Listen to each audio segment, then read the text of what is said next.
People देव की यह कथा। एक बूढ़ा ब्राह्मण था। वह हर रोज पीपल को जल से सींचता था। पीपल में से रोज एक लड़की निकलती और कहती, पिताजी, मैं आपके साथ जाऊंगी। यह सुनते सुनते बूढ़ा दिन ब दिन कमजोर होने लगा।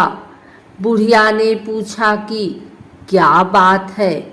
बूढ़ा बोला कि पीपल से एक लड़की निकलती है और कहती है कि वह भी मेरे साथ चलेगी।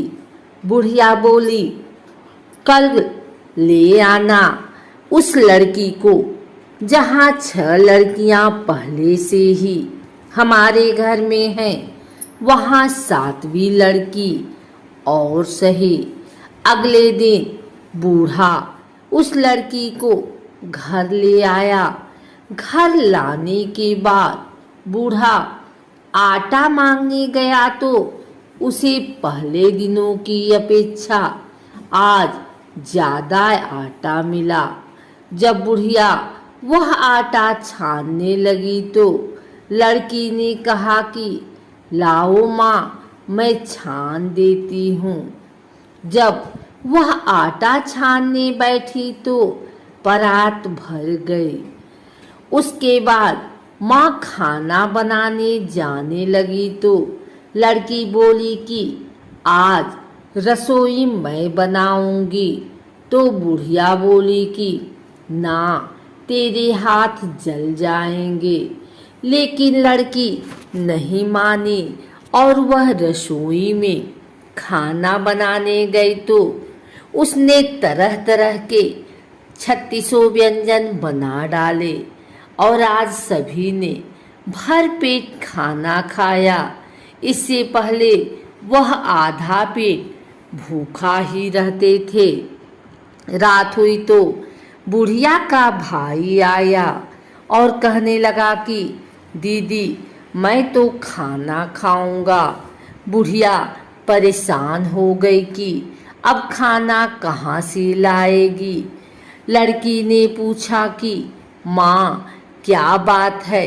उसने कहा कि तेरा मामा आया है और रोटी खाएगा, लेकिन रोटी तो सबने खा ली है। अब उसके लिए कहाँ से लाऊंगी। लड़की बोली कि मैं बना दूंगी और वह रसोई में गई और मामा के लिए 36 व्यंजन बना दिए। मामा ने भर पेट खाया और कहा भी, ऐसा खाना इससे पहले उसने कभी नहीं खाया है। बुढ़िया ने कहा कि भाई, तेरी पावनी भांजी है, उसी ने बनाया है। शाम हुई तो लड़की बोली कि माँ, चौका लगा के चौके पर दिया जला देना, कोठे में मैं सोऊंगी। बुढ़िया बोली कि ना बेटे, तू डर जाएगी। लेकिन वह बोली कि ना, मैं ना डरूंगी, मैं अंदर कोठे में ही सोऊंगी। वह कोठे में ही जाकर सो गई। आधी रात को लड़की उठी और चारों ओर आँख मारी तो धन ही धन हो गया। वह बाहर जाने लगी तो एक बूढ़ा ब्राह्मण सो रहा था। उसने देखा तो कहा कि बेटी, तू कहाँ चली। लड़की बोली कि मैं तो दरिद्रता दूर करने आई थी। अगर तुम्हें दूर करवानी है तो करवा लो। उसने बूढ़े के घर में भी आग से देखा तो चारों ओर धन ही धन हो गया। सुबह सवेरे सब उठे तो लड़की को न पाकर उसे ढूंढने लगे कि पावनी बेटी कहाँ चली गई। बूढ़ा ब्राह्मण बोला कि वह तो लक्ष्मी माता थी। जो तुम्हारे साथ मेरी दरिद्रता भी दूर कर गई। हे लक्ष्मी माता, जैसे आपने उनकी दरिद्रता दूर की, वैसे ही सबकी करना। पीपल देवताओं का साकार रूप है। पीपल को जल चढ़ाने से देवता सकारात्मक ऊर्जा बढ़ाते हैं। पीपल में प्राण वायु बढ़ती है एवं प्रदूषण समाप्त होता है, जो एक दैविक कर्म है।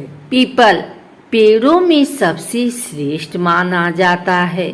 यहाँ तक कि भगवान श्री कृष्ण ने गीता में सभी वृक्षों में अपने आप को पीपल का वृक्ष बताया है। साक्षात भगवान विष्णु अथवा भगवान कृष्ण का ही स्वरूप है। अगर आप भी पीपल के पेड़ में दिया जलाते हैं अथवा पीपल की पूजा करते हैं तो भगवान नारायण की कृपा से आप पर अवश्य बनी रहेगी पीपल की कृपा। लेकिन आपको इतना जरूर पता होना चाहिए कि पीपल के पेड़ की कितनी परिक्रमा करनी चाहिए। पीपल पर जल चढ़ाते समय कौन सा मंत्र बोलना चाहिए, पीपल की पूजा सुबह कितने बजे करनी चाहिए इत्यादि पीपल के पेड़ से जुड़ी धार्मिक एवं रहस्यमयी जानकारी हम आपको प्रदान करते हैं। आइए सबसे पहले जानते हैं पीपल की पूजा का महत्व एवं पीपल की पूजा के फायदे। उसके बाद हम जानेंगे कि पीपल के पेड़ की कितनी परिक्रमा करनी चाहिए। हिंदू धर्म में पीपल को साक्षात भगवान नारायण का ही स्वरूप बताया गया है। पीपल की पूजा करने का प्राचीन काल से विशिष्ट महत्व रहा है। पीपल की पूजा करने मात्र से भगवान नारायण एवं महालक्ष्मी की पूजा की जाती है। अक्सर लोग अमावस्या एवं पूर्णिमा के दिन पीपल की पूजा करते हैं।